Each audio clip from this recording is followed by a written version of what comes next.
All right, thank you, Janet. I needed to bring some props. Thank you all. This is freaking unbelievable. So I got to do thank yous to start with. I got to thank Boeing, Deloitte, Microsoft, Safeco, Seattle Foundation, Waldron. You guys made it possible with your money. The support that you gave us means an enormous amount. I really mean that.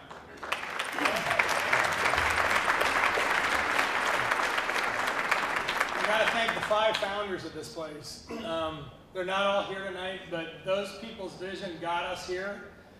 This may be beyond where they thought it was going to be. I'm positive where this place is going to go is beyond what their vision was going to be, but that's how powerful it was to get us here and to give me something that's not just a job, but a calling in life, so I can't thank them enough.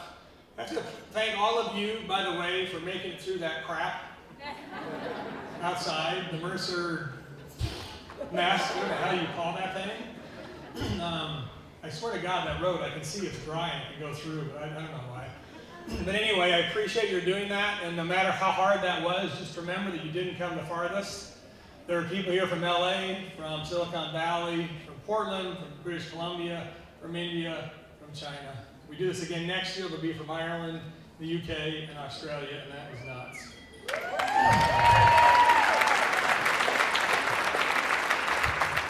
And the last quick things I've got to do is, okay, so Thursday I'm in Arizona, and I get a text in the afternoon that says, is it okay if I'm getting high inhaling spray adhesive?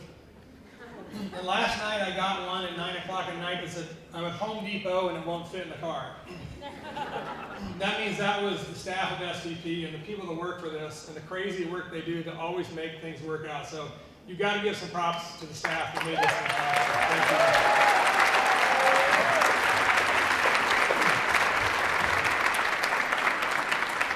So I have some good news and I got some bad news. So the good news is we made it 15 years. We have been able to work with incredible nonprofit leaders like Trey. We're in 29 countries.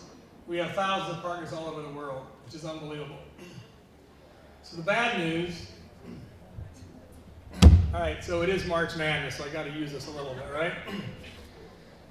Okay, by the way, did anybody freaking put Harvard in their bracket? I knew some dork here would do that tonight. So anyway, so to kind of play off of March Madness, where SVP's at, the sort of bad news is we're not at halftime. We're not even in the first quarter. Where I really truly believe we are today, and I mean this sincerely, is we just got done warming up, we put the team together, we practiced, we just did our introductions, we're walking out onto the court right now, and right now the game is getting ready to start. All right, and I believe that. Those of you that know me also know that I'm a high school basketball referee and I do junior college. So, in that spirit, just so you know where we're at in the game. Ready, front row? Okay.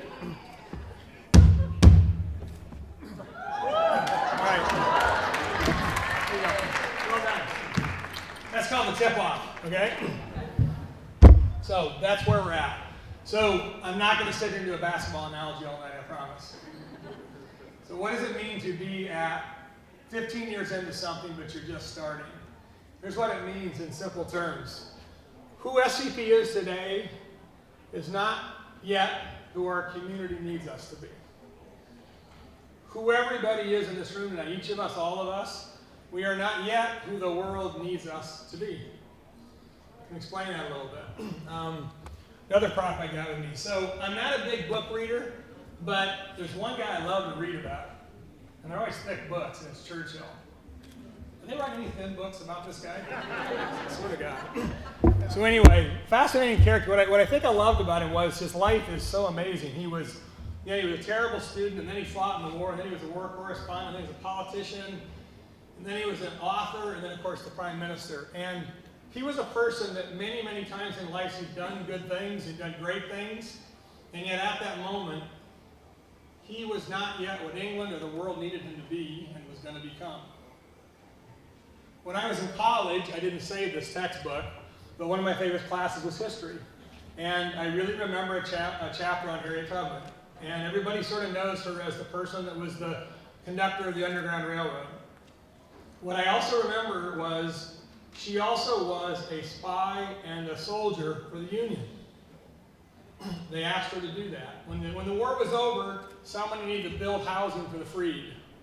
And later on in her life, she even took on the role of going around and talking about suffrage with Susan B. Anthony. So this was a person that, again, at many points in her life, she'd accomplished something incredible, and yet she changed anew to become something different that her world and her people needed.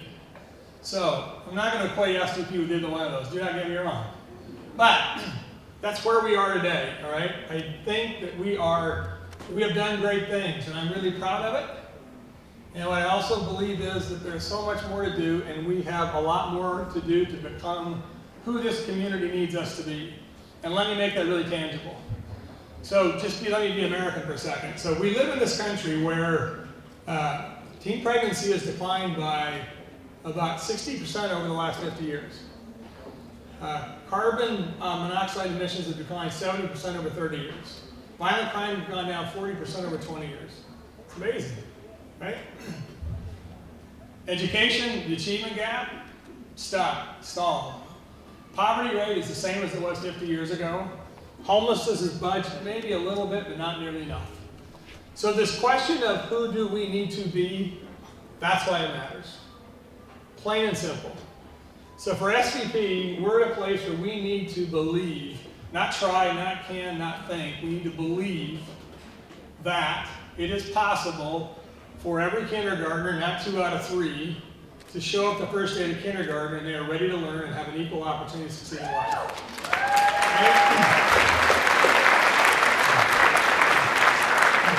That we believe that every person, no matter where you live, should have a healthy, clean environment to live in. And that every kid, every youth that reaches high school, not 7 out of 10, but every one of them should be able to graduate with an equal chance to succeed in life. That's what this is about. And I think that's the game we can't do by ourselves. That's the game we need to step up and play. I asked a few of our founders sort of like, was there a moment in their life when they feel like they were asked, called to do something, to be something different than they were before? I heard from 3 guys, I'm sorry. So it's interesting, in Newcomb's case, he didn't tell me this, but one way to be what you need to be would be to go be the executive of a baseball team that wins 2 out of 3 World Series. I don't know how you do that, but anyway, that's not what he told me. What Bill Newcomb does today, what the world needs him to be now, is to strengthen the rule of law and equity in developing countries around the world. That is powerful. Scott Oakey grew up in a tight-knit community. He moved away from it to go to the Air Force. He went on to a software career. What his Japanese-American community called him to do, to be, was to preserve the stories of people that were incarcerated during World War II. And Paul Brainerd, he's been asked 3 times, or called 3 times, he's needed to be somebody new. A journalist, a software maker, a philanthropist. And in his words, what he said was, every one of those times, it was like jumping off of a cliff. I had to leave everything behind. There was no rational voice that told me to do it, but every time it was the right thing to do in my life. And will tell you, for me, in 15 years, I asked myself, what do I need to be for this community in the years ahead? So I would close by asking each one of you, not just sort of metaphorically, but literally, right? What is each of us willing to risk, to leave behind? What are we willing to put at stake? So that every kindergartner, every youth, and every citizen truly, truly has the opportunity to live a successful, whole, healthy life in America. Thank you.